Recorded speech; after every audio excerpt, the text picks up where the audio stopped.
frères et sœurs dans le Seigneur, c'est le révérend Jacques Dinabanza. C'est juste pour prêcher la bonne nouvelle de l'évangile. Et cette bonne nouvelle de l'évangile est intitulée « La rancune est un sentiment négatif qui isole celui qui la ressent. » Je reprends. La rancune est un sentiment négatif qui isole celui qui la ressent. Mes chers frères et sœurs dans le Seigneur,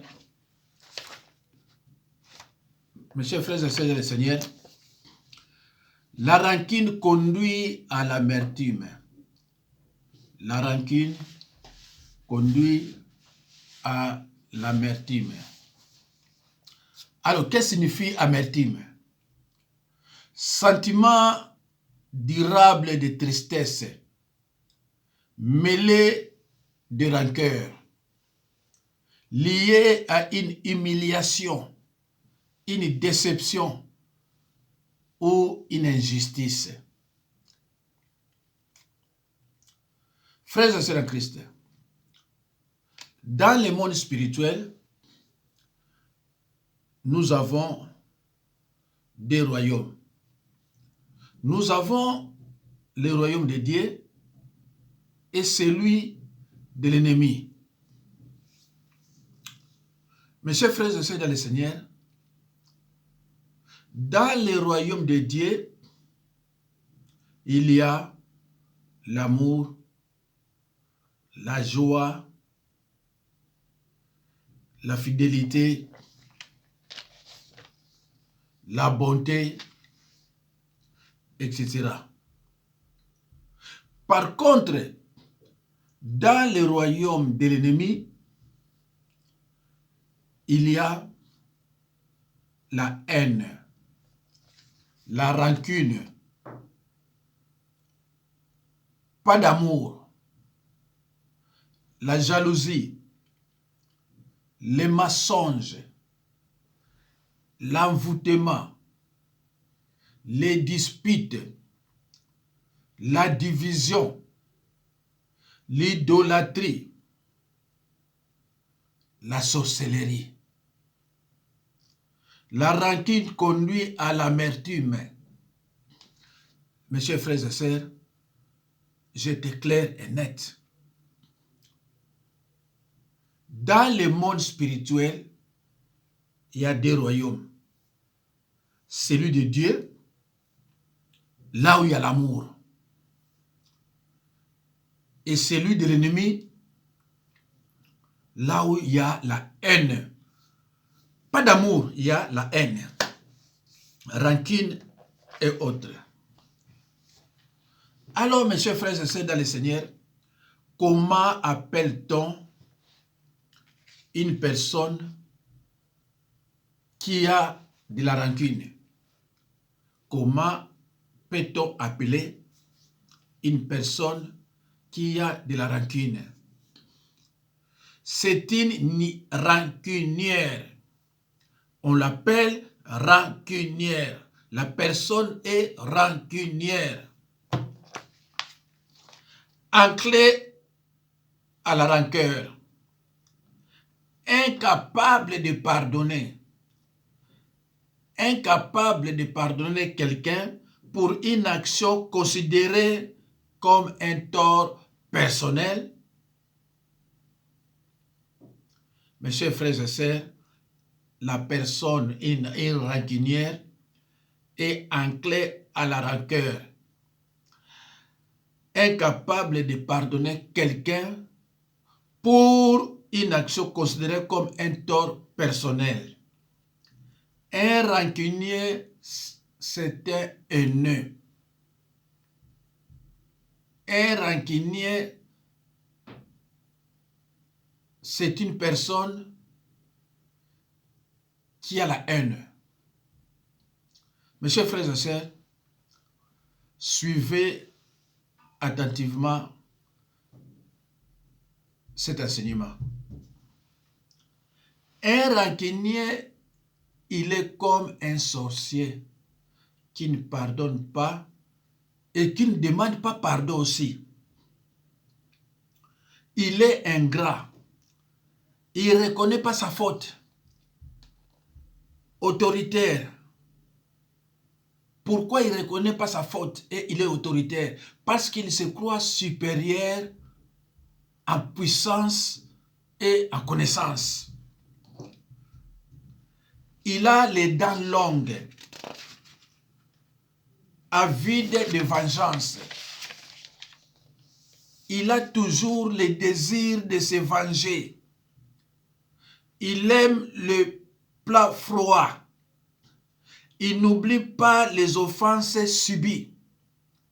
Il garde toujours une dent même après t'avoir pardonné. C'est dit d'un homme pardonnant difficilement. Mes chers frères et sœurs dans le Seigneur, une personne rancunière est comparable à une sorcière. Ingrate, ne pardonne pas, ne demande pas pardon. Il n'oublie pas ce qui s'est passé. La personne est autoritaire. Pourquoi? Parce qu'elle se croit supérieure en connaissance et en puissance. Donc, une sorcière ne demande pas pardon, quelles que soient ses fautes. Il ne demande pas pardon. Au contraire, il cherche à te renverser. La personne cherche à te renverser, à te faire que du mal.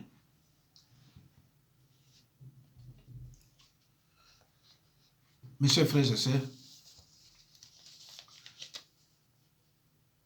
la rancune,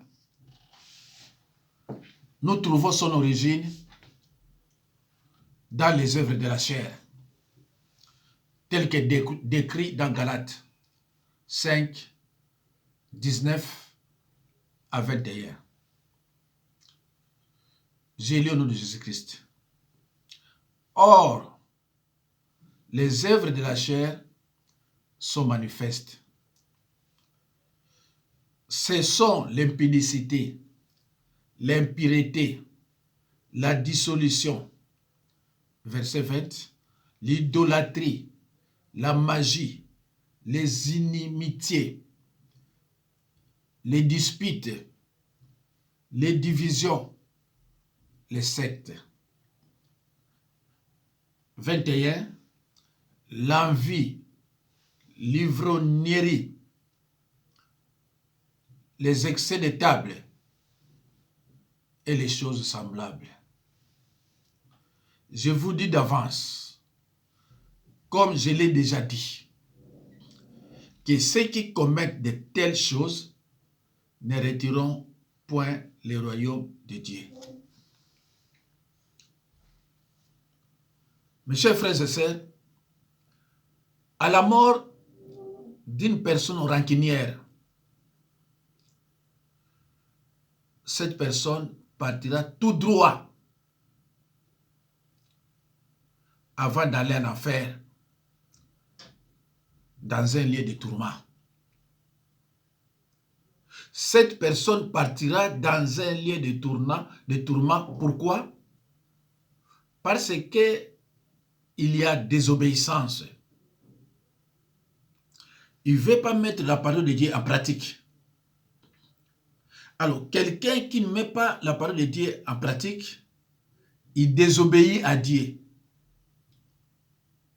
Vous avez suivi comment les enfants d'Israël, quand Achan a péché, ils ont désobéi à Dieu et ils étaient frappés.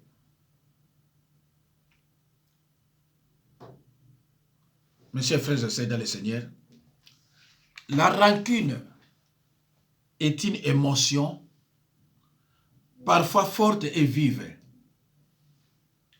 ressentie à l'égard d'un ou plusieurs individus ou plusieurs raisons particulières. Mes chers frères et sœurs dans le Seigneur, lisons dans Éphésiens 4, 31 à 32. Que toute amertume, toute animosité, toute colère, toute clameur, toute calomnie et toute espèce de méchanceté disparaissent du milieu de vous. 32. Soyez bons les uns envers les autres, compatissants, vous pardonnant réciproquement, comme Dieu vous a pardonné en Christ. Mes chers frères et sœurs, dans le Seigneur, je trouve juste que tout ce que j'affirme soit examiné à la lumière des Écritures et qu'il puisse donc être contesté si je me trompe. Je trouve juste tout ce que j'affirme soit examiné à la lumière des Écritures et qu'il puisse donc être contesté si je me trompe. Garde ton cœur plus que toute autre chose, car de lui viennent les œuvres de la vie. Proverbe 4, 23.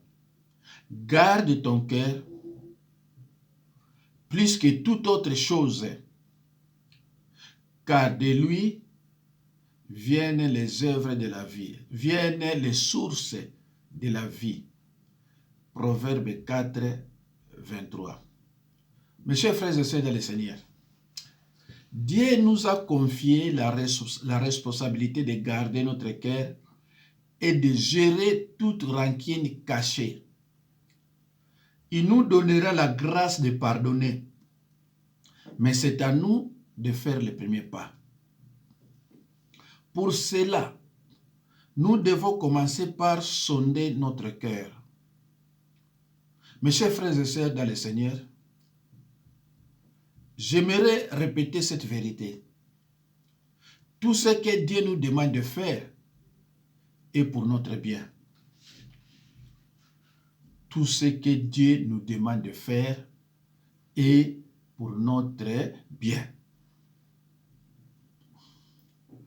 Peut-être ignorez-vous s'il y a ou non de la rancune dans votre cœur. Si vous avez pris d'habitude de vivre dans les ressentiments, vous aurez peut-être du mal à vous souvenir de toutes les personnes à qui vous devez pardonner. Ou peut-être y a-t-il quelqu'un à qui vous pensez avoir pardonné, mais il subsiste encore un peu d'amertume au fond de vous. Mes chers frères et sœurs, la rancune est interdite dans la Bible. Suivez cet enseignement jusqu'à la fin, mes chers frères et sœurs dans le Seigneur. Vous qui avez la chance de me regarder dans vos écrans.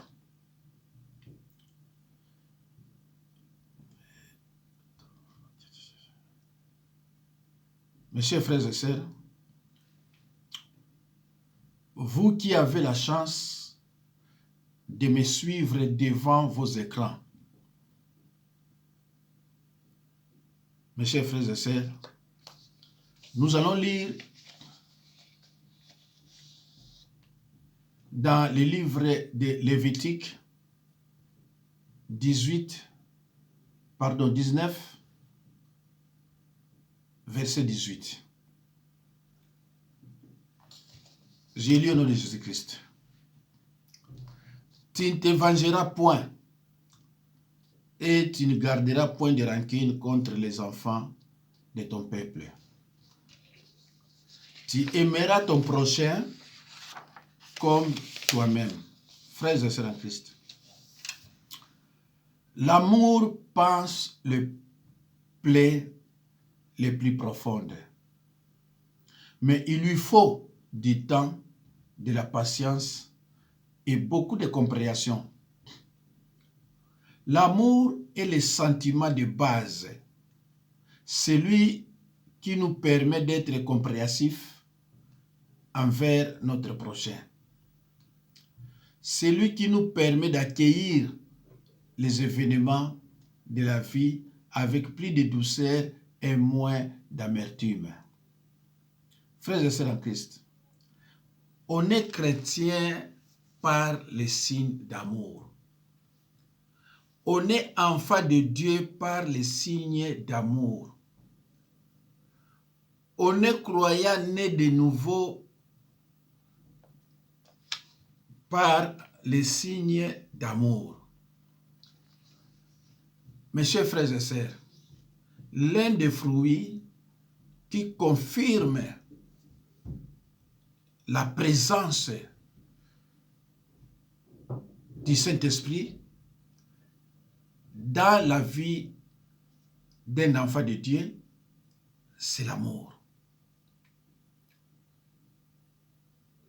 L'un des fruits qui confirme la présence du Saint-Esprit dans la vie d'un enfant de Dieu, c'est l'amour.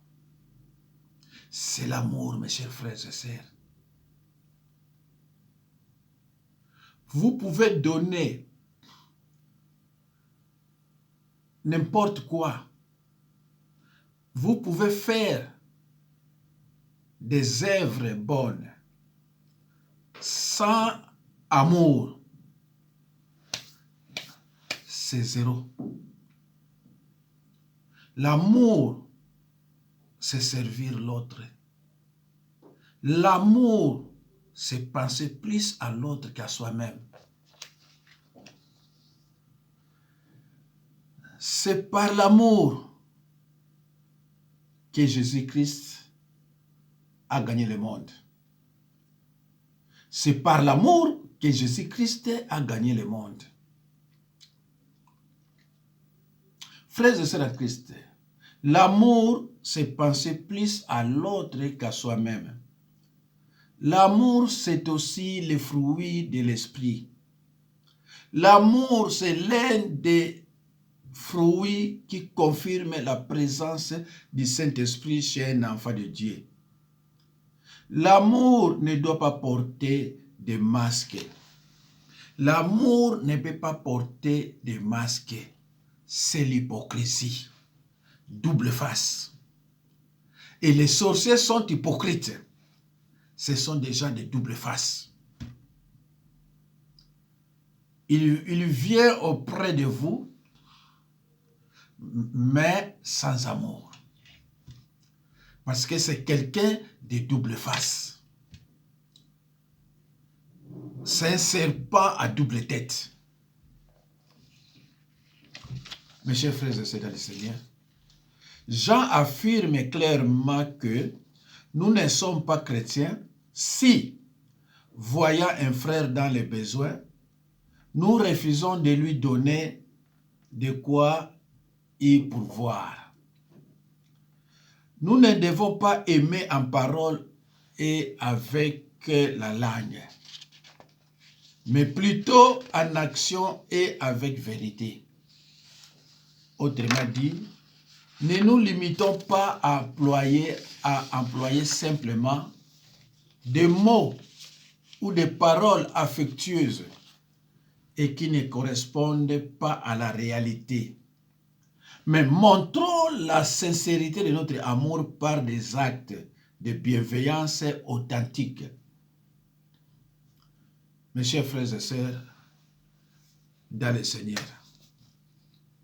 Je disais, je trouve juste que tout ce que j'affirme soit examiné à la lumière des Écritures et qu'il puisse donc être contesté si je me trompe. Mes chers frères et sœurs dans le Seigneur, les Écritures annoncent clairement que le peuple de Dieu souffrira et sera amené en captivité s'il persiste dans l'ignorance et dans le péché.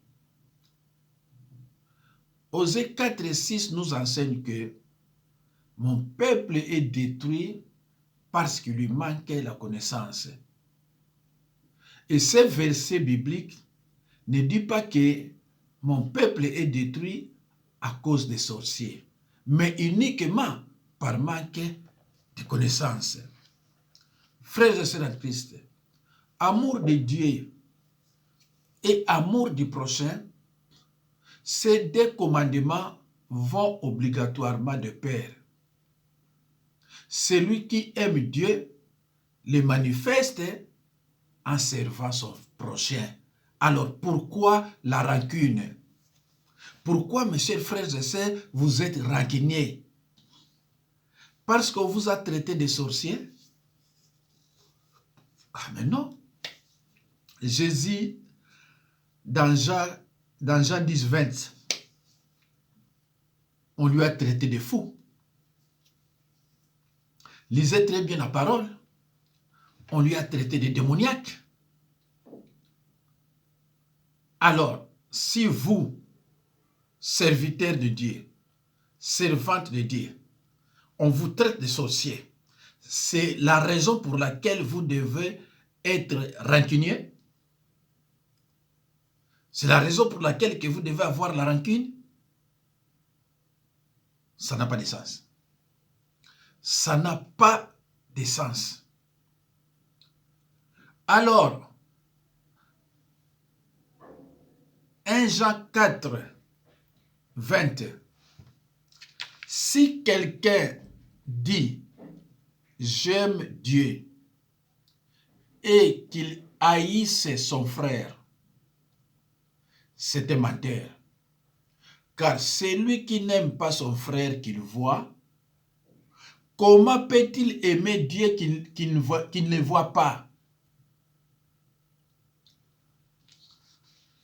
Ça n'a pas de sens. Vous haïssez votre frère, votre prochain, que vous voyez presque tout le temps. Mais, vous faites comprendre aux gens que vous aimez Dieu. Et ça n'a pas de sens. Vous ne voyez pas Dieu, mais vous l'aimez. Et votre prochain ou votre frère que vous voyez tout le temps, vous ne l'aimez pas. Et ça n'a pas de sens, mes chers frères et sœurs dans le Seigneur.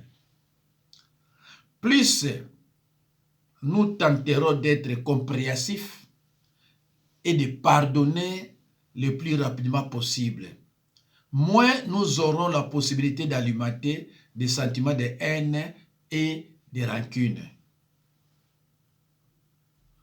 Les pardons accompagnés de l'amour sont des armures qui nous protègent et nous rendent moins vulnérables au mal et à ses attaques. Si nous laissons la rancune, et la haine nous envahir, nous noircirons nos cœurs. Nous nous éloignerons progressivement des valeurs et des enseignements de Christ sur l'amour, le pardon, sur l'amour et le pardon que nous devons porter à notre prochain.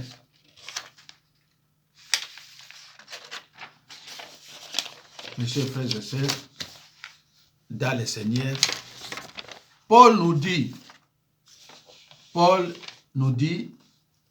ne soyez plus des enfants flottants, et emportés à tout vent de doctrine par la tromperie des hommes, par les ruses dans les moyens de séduction. Éphésiens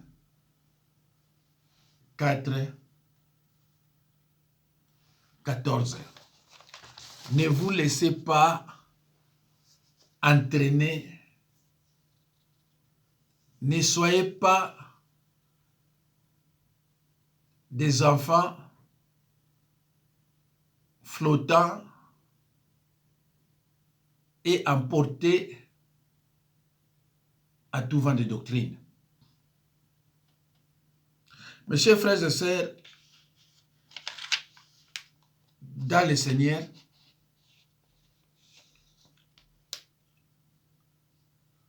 Paul dit dans 1 Corinthiens 13, 5 à 7, l'amour ne fait rien de malhonnête, ne cherche point son intérêt, ne s'hérite point de l'injustice, mais elle se réjouit de la vérité. L'amour esquisse tout. L'amour croit tout. L'amour espère tout, supporte tout. En effet, notre quotidien sur terre consiste à apprendre à nous battre contre nos instincts primaires, contre les tentations que le malin insère continuellement dans nos vies. Mes chers frères et sœurs, lisons dans le livre des Proverbes 10-12. La haine, j'ai lu au nom de Jésus-Christ, la haine excite des querelles, mais l'amour couvre toutes les fautes. La haine excite des querelles, mais l'amour couvre toutes les fautes. La rancune et la haine sont des sentiments qui interviennent régulièrement dans les combats que nous menons sur terre. Nous pouvons être en colère, déçus face à des actes, à des comportements de proches ou d'amis, et cela peut créer beaucoup de tentations et de ressentiments négatifs. Les malins adorent ce genre d'émotions, car cela lui permet d'agir avec encore plus d'aisance. Mes chers frères et sœurs, la Bible nous enseigne des Genèse, la Bible nous enseigne sur le combat spirituel des Genèse jusqu'à l'Apocalypse. Jusqu'à Apocalypse. Partout où les gens adorent ou louent l'Éternel, Satan est toujours là pour détourner les pensées des gens. C'est pour cela, mes chers frères et sœurs, je vous avais dit que les royaumes de l'ennemi, il n'y a que la compétition. Le royaume de l'ennemi est fondé sur le principe de la compétition. Il vous pousse à la rancune pour avoir des problèmes et désobéir à la parole de Dieu. C'est ça le travail de l'ennemi. C'est pour cela, mes chers frères et sœurs, Jésus-Christ ne cessait de dire, ceux qui sont mes frères et sœurs, ce sont ceux qui écoutent la parole de Dieu et qui la mettent en pratique. Mettez la parole de Dieu en pratique, mes chers frères et sœurs. Mettez la parole de Dieu. N'oubliez jamais que le royaume de l'ennemi est fondé sur le principe de la compétition. Satan ne veut pas que vous pardonniez vos ennemis. Satan ne veut pas ça. Satan encourage la rancune, alors que la Bible condamne la rancune. Mes chers frères et sœurs, en Christ, la rancune et la haine sont des sentiments qui interviennent régulièrement dans les combats que nous menons sur terre. Nous pouvons être en colère, déçus, face à des actes, à des comportements de proches ou d'amis. Et cela peut créer beaucoup de tentations et de ressentiments négatifs. Le malin adore ce genre d'émotions car cela lui permet d'agir avec encore plus d'aisance. Lisons dans Acte 23, 12. Acte 23, 12. Quand les jours furent venus, les Juifs formèrent un complot et firent des imprécations contre eux-mêmes en disant qu'ils abstiendraient de manger et de boire jusqu'à ce qu'ils eussent tué Paul. Actes des Apôtres 23, 12. Mes chers frères et sœurs, vous voyez quel niveau de haine, quel niveau de rancune. Et je reprends. Actes des Apôtres 23, 12. Quand les jours furent venus, les Juifs formèrent un complot et firent des imprécations contre eux-mêmes en disant qu'ils abstiendraient de manger et de boire jusqu'à ce qu'ils eussent tué Paul. La haine, une haine manifestée. C'est grave, mes chers frères et sœurs, dans le Seigneur. Mes chers frères et sœurs, la rancune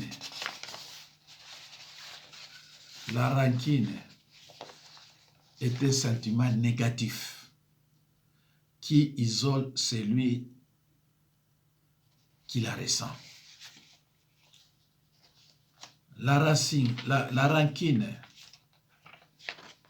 conduit à l'amertume. Mes chers frères et sœurs, je vous demande de bien suivre, de bien vouloir suivre attentivement cet enseignement.